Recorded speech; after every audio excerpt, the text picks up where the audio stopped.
ஏய், எவ்வளோ நேரம் தான் தூங்குவ? பொழுதன்னைக்கும் கேம் ஆடிட்டு அந்த கோவிலுக்கு வேற போகணும், லேட் ஆயிடுச்சு. இந்துங்க ஆனால் ஏற்கனவே 9 ஆச்சு.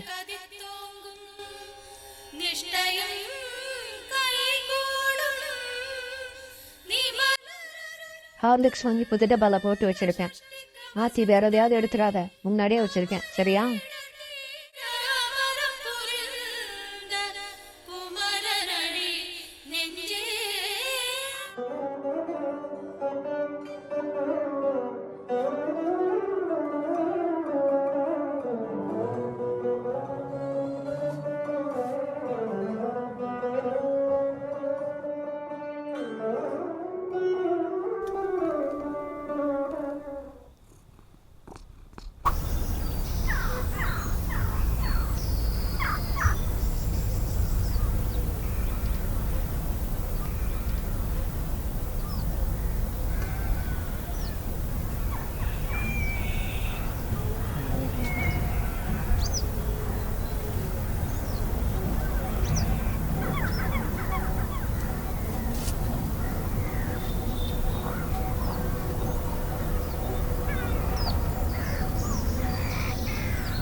கொண்டாடப்பட்டிருக்கு.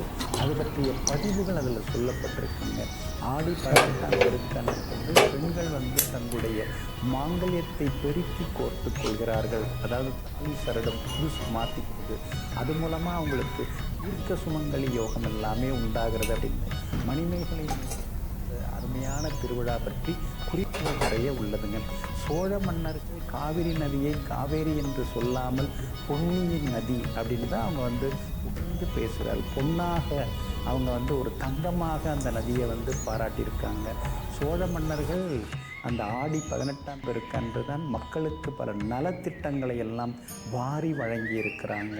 புது புது சலுகைகள்லாம் வாரி வழங்குறது எல்லாமே அந்த 18ஆம் பெருக்கு தாங்க.